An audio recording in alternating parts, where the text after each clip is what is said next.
지금 유럽의 군수시장에서 가장 뜨거운 이름은 더 이상 독일도 프랑스도 아닙니다. 바로 대한민국입니다. 러시아 우크라이나 전쟁 이후 유럽 전역이 재무장을 선언하자 하늘과 바다 그리고 땅 위의 모든 무기 시장에서 한국이라는 두 글자가 쏟아지고 있습니다. 유럽 방산 시장의 총 규모는 약 80조 원, 무려 562억 달러에 달하는 거대한 규모입니다. 그런데 이 초대형 무기 프로젝트에서 한국산 무기 체계가 가장 유력한 후보로 부상했습니다. 대통령실이 직접 비서실장을 특사 자격으로 급파할 정도로 긴박하게 움직이는 이유가 바로 여기에 있습니다. 실제 유럽방산 구매위원회 보고서에 따르면 한국산 무기의 납기 신뢰도는 97.2%, 품질 만족도는 93.8%로 집계됐습니다. 독일산은 81%, 미국산은 86%였습니다. 이 수치만 봐도 한국이 왜 유럽의 실질적 대안으로 떠오르는지 명확합니다. 그리고 이 모든 흐름 뒤에는 한국이 을에서 갑으로 바뀐 경험이 숨어 있습니다. 과거 우리는 KF-21 개발에서 미국의 기술 이전 거부에 막혔고 엔진 부품 하나 수입하려고 수개월을 기다려야 했습니다. 하지만 지금은 한국이 폴란드와 루마니아의 기술 이전을 제한하는 나라가 됐습니다. 라우터는 한국이 세계 4대 방산 강국 도약을 공식 선언했다며 그 중심에 유럽 시장이 있다고 전했습니다. 이제 더 이상 방산은 수출의 한 갈래가 아닙니다. 대한민국 경제의 다음 성장 엔진이자 전략 산업의 심장이 된 것입니다. 이번에 추진되는 유럽 수출 패키지는 단순히 무기를 파는 것이 아니라 현지 생산, 기술 이전, 금융 지원, 정비 생태계 구축까지 포함된 완전한 산업동맹의 형태로 진화하고 있습니다. 즉, 총 한 자루가 아니라 국가급 전력 체계 하나를 수출하는 단계에 이른 것입니다. 유럽 각국의 반응은 빠릅니다. 폴란드는 이미 K2 전차 180대, K9 자주포 670문, 천무다연장 288기를 도입하는 계약을 체결했습니다. 계약 총액만 약 17조 원 규모로 독일제 러파르트나 프랑스제 르클레르를 제치고 한국 무기가 선택된 겁니다. 그 이유는 명확합니다. 바로 전 세계에서 한국만 가능한 가격, 납기, 성능, 그리고 신뢰입니다.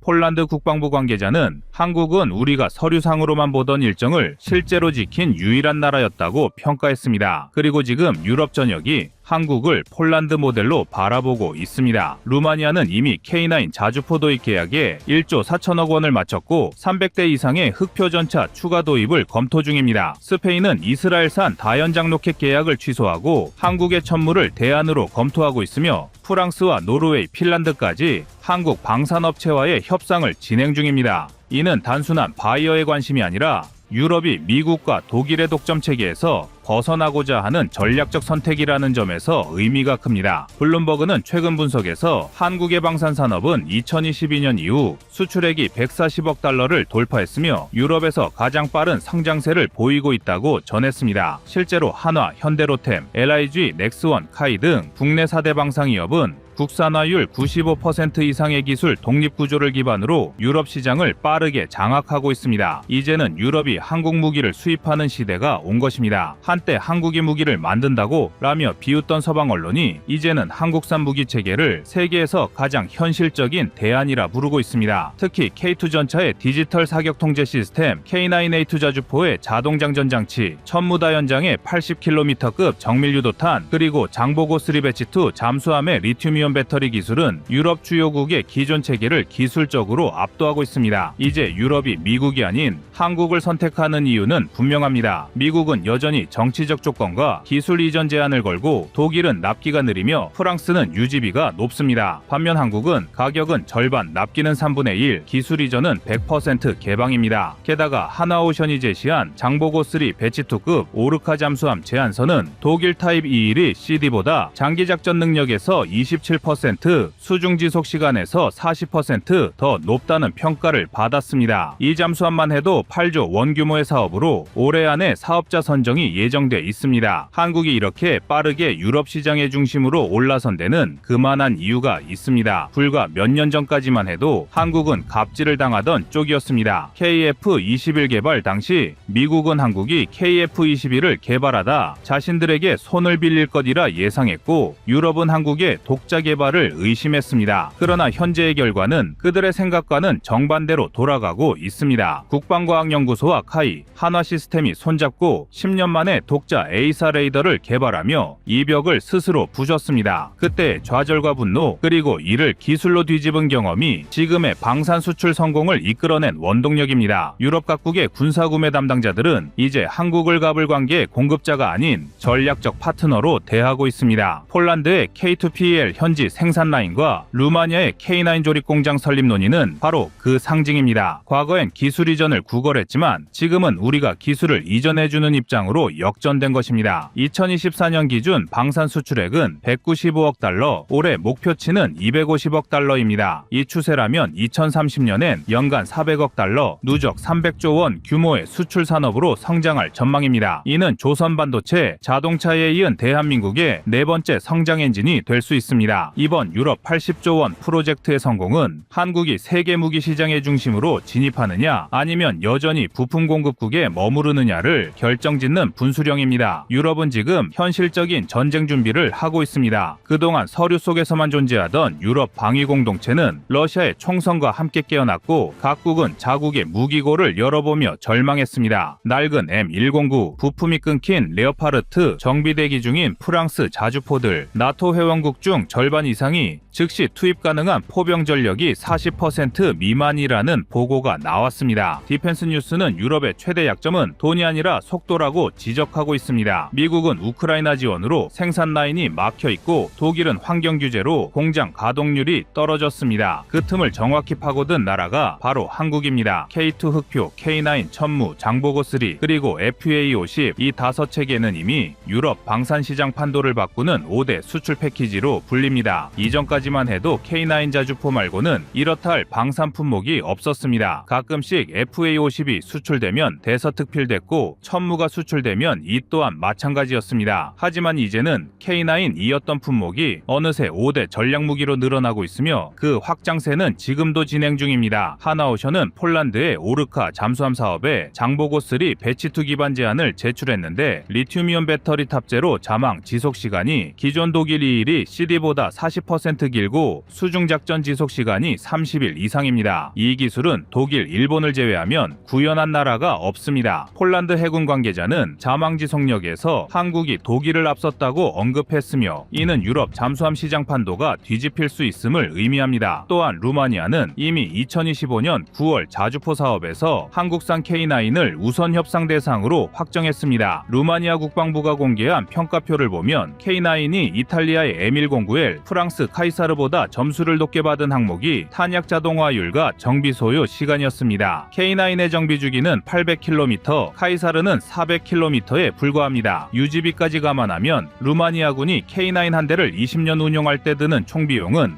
약 70억 원으로 독일 PGH 2000에 120억 원 대비 절반 수준입니다. 그뿐 아니라 스페인은 이스라엘제 링스 다연장 로켓 계약을 전면 취소했습니다. 이스라엘의 유도탄 부품 공급이 끊기면서 유지비가 급등했기 때문입니다. 그 대안으로 떠오른 것이 바로 천무입니다. 천무는 239mm, 유도탄으로 80km 이상 정밀 타격이 가능하며 203mm 비유도탄도 발사할 수 있습니다. 즉, 한 발사대에서 정밀 타격과 포병 지원이 모두 가능하다는 의미입니다. 스페인 육군은 현재 천무의 유럽형 개량 버전을 검토 중이며 한화는 스페인 나바라 지역에 유럽 전용 생산 라인 설립을 제안했습니다. 핀란드와 노르웨이 역시 한국 무기를 눈여겨보고 있습니다. 북유럽 국가들은 혹한과 산악지형에서의 작전 효율을 중시하는데 K9P는 영하 40도에서도 작동 가능한 유압 시스템을 갖추고 있습니다. 노르웨이 육군은 실제 사격 테스트에서 K9이 2분 30초 내 열발 발사에 성공한 반면 독일 PGH-2000은 6분이 걸렸습니다. 이런 데이터는 유럽 전장 환경에서의 신뢰도를 극적으로 높이고 있습니다. 이런 성과의 핵심은 국산화율입니다. 한국은 K9, K2, 천무 모두 국산화율 95% 이상, 카이 FA50은 70% 이상입니다. 이는 외국 부품의 제재나 수출 제한에 영향을 받지 않는다는 뜻이고 바로 그 점이 유럽에게는 안보보험입니다. 파이낸셜 타임즈는 한국이 나토 의존도를 낮추려는 유럽의 플랜 B가 되고 있다고 분석했습니다. 이번에 대통령 비서실장이 직접 유럽에 파견된 이유는 각국 정부가 이미 실무 검토를 마치고 정치적 최종 결정 단계에 들어섰기 때문입니다. 즉, 지금 움직이지 않으면 10년 시장을 잃는 겁니다. 더 나아가 한국의 방산 외교는 단순히 무기 판매가 아닙니다. 한화오션은 폴란드에 잠수함을 팔면 그곳에 AIP 시스템 부품 공장을 세우고 폴란드 인력을 기술 연수 프로그램에 포함시키기로 했습니다. 현대로템은 K2PL 전차 생산 라인을 글리비체 부마르 와벤디 공장에 공동 설립 중이고 LIG 넥스원은 루마니아와 공동 탄약 생산을 협의하고 있습니다. 이제 유럽의 산업 지도에 메이드 인 코리아 디펜스라는 새로운 축이 생기고 있습니다. 이는 유럽 방위 산업의 공급망을 재편하는 거대한 구조 변화입니다. 한국은 부품 조립 완제품까지 전주기를 공급할 수 있는 몇 안 되는 국가이며 나토 기준 스타나그 규격 무기를 자체 개발 양산하는 유일한 비서방 국가입니다. 이 변화가 바로 유럽이 한국을 신뢰하는 이유입니다.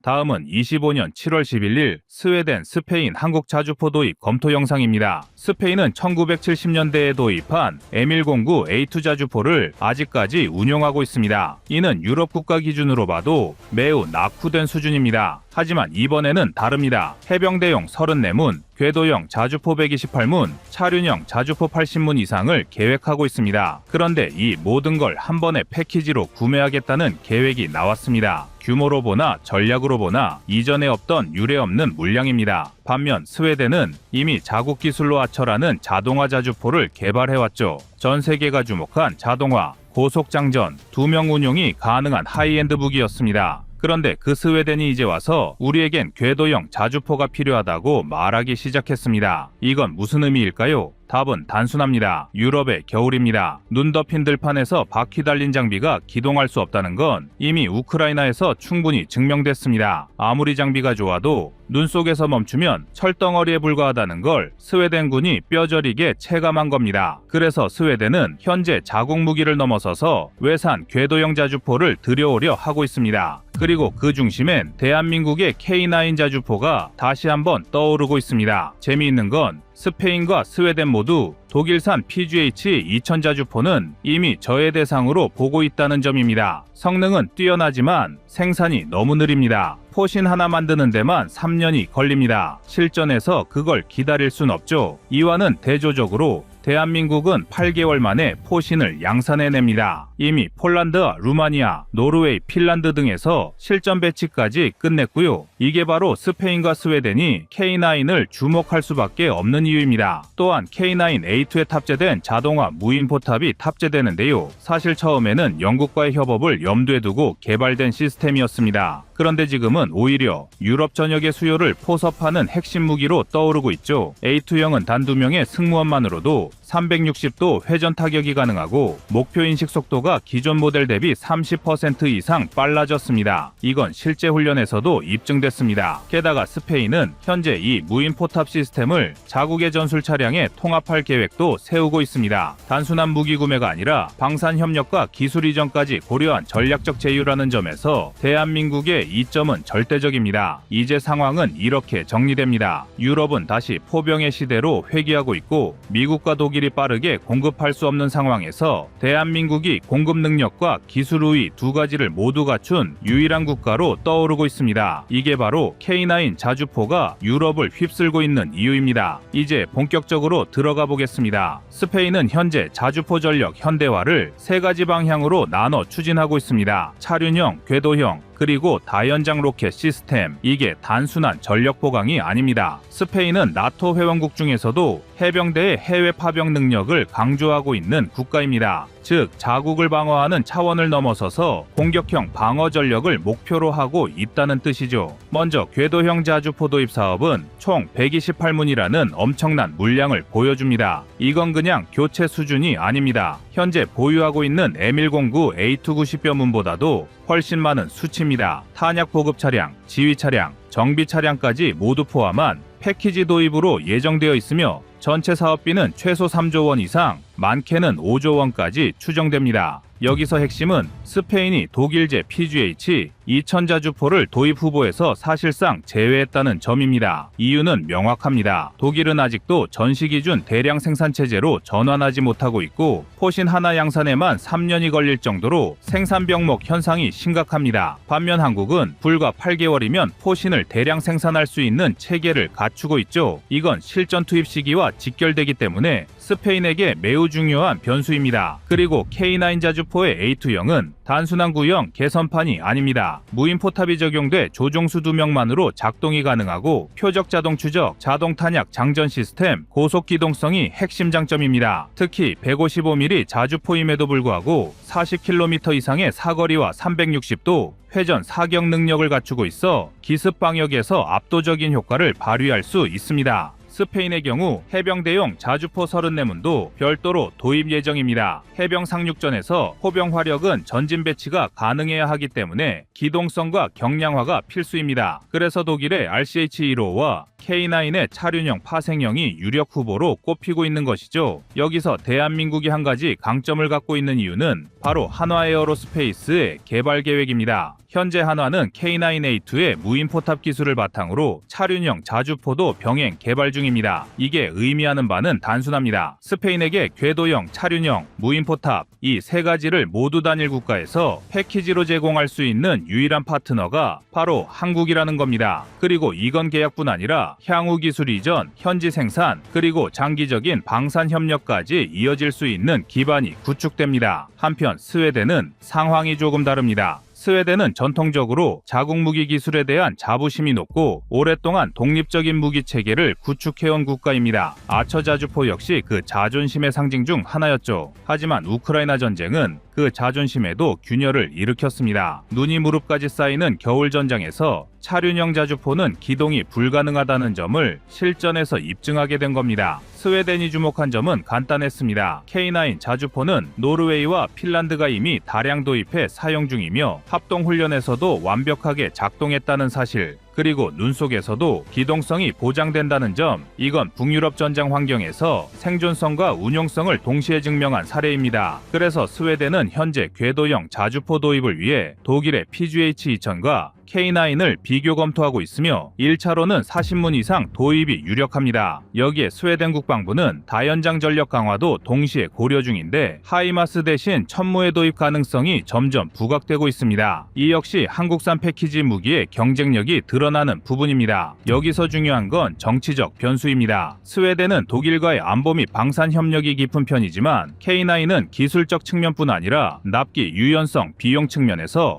모두 우위를 보이고 있습니다. 그래서 스웨덴이 선택할 수 있는 최적 해법은 기술은 독일, 전력화는 한국이라는 결합 전략일 가능성이 높습니다. 즉 무엇보다 중요한 건 양국이 지금 단순한 무기 거래가 아닌 전력 전략의 전환 국면에 있다는 겁니다. 이번 스페인과 스웨덴의 움직임은 단순한 자주포 도입 사업 그 이상입니다. 지금 유럽에서 벌어지고 있는 것은 포병 교리의 전환이며 K9 자주포는 이 흐름의 정중앙에 서 있습니다. 우크라이나 전쟁은 현대전에서 여전히 포병이 절대적인 공격무기라는 걸 증명했습니다. 정밀 타격과 드론, 위성 기술이 아무리 발전해도 지상을 밀어붙이는 건 결국 지속 사격이 가능한 자주포입니다. 하이마스가 전략적 표적을 타격한다면 자주포는 전선을 지탱하는 지구력 그 자체입니다. 이런 측면에서 볼 때 스페인이 계획한 128문의 궤도형 자주포는 실질적인 군사 전략의 중심축을 화력 집중으로 옮기겠다는 선언입니다. 그리고 이 선언은 단순히 나토 동맹의 일원이기 때문이 아니라 러시아와 직접 전선을 마주하고 있지 않더라도 언제든 개입할 수 있는 전력을 확보하겠다는 국가적 결단입니다. 스웨덴도 마찬가지입니다. 지금까지는 차륜형 자주포로 충분하다고 판단했지만 기상이변과 지형제약, 러시아의 북극권 군사활동 강화에 대응하기 위해 결국 궤도형 전력 확보로 전략을 선회했습니다. 이건 단지 기계적 스펙의 변화가 아니라 지형을 바꿔버릴 수 있는 무기가 필요하다는 시각에서 나온 결정입니다. 그럼 이러한 흐름에서 K9 자주포는 왜 강력한 선택지일까요? 첫째, 실전에서 입증된 기동성과 생존성입니다. 북유럽의 설원에서도 중동의 사막에서도 한국의 산악 지형에서도 무리 없이 작동했던 무기는 K9이 유일합니다. 또한 전 세계 9개국 이상이 이미 운용하고 있으며 나토와의 호환성까지 확보한 무기 체계입니다. 둘째, 생산성과 납기입니다. 무기 체계는 아무리 좋더라도 전력화 시점이 늦어지면 의미가 없습니다. 지금 유럽은 빠른 납기와 안정적 보급을 가장 중시합니다. 폴란드 사례를 보면 알 수 있듯이 K9은 대규모 계약 이후 불과 2년 만에 170문이 넘는 물량을 실전 배치했습니다. 이런 수치는 독일산 무기로는 절대 불가능한 속도입니다. 셋째, 기술 진화의 유연성입니다. 무인 포탑, 자동장전, 고속 정밀 사격같이 이 세 가지를 모두 갖춘 자주포는 전 세계적으로도 드뭅니다. 하지만 K9은 이미 A2형을 통해 그 경지에 도달했고 한화 에어로스페이스의 기술 이전까지 가능한 구조입니다. 특히 현지 생산을 선호하는 유럽 국가들에게는 결정적 장점입니다. 넷째, 정치적 리스크 회피입니다. 최근 이스라엘과의 무기 거래에서 유럽 각국이 정치적 비판을 의식해 도입을 철회하거나 재검토하고 있다는 점은 매우 상징적입니다. 반면 한국은 국제 중립성과 방산윤리 기준에서 유럽 국가들과의 파트너십에 더 적합한 이미지를 갖고 있죠. 이 때문에 이제 K9은 무기가 아니라 패키지 전략 상품으로 생각하고 있는 것입니다. 단순히 장비만 공급하는 것이 아니라 운용 교리, 생산, 교육, 정비, 심지어 전력화 이외 전술까지 함께 설계해주는 통합 플랫폼입니다. 그리고 지금 스페인과 스웨덴이 원하는 것도 바로 그것입니다.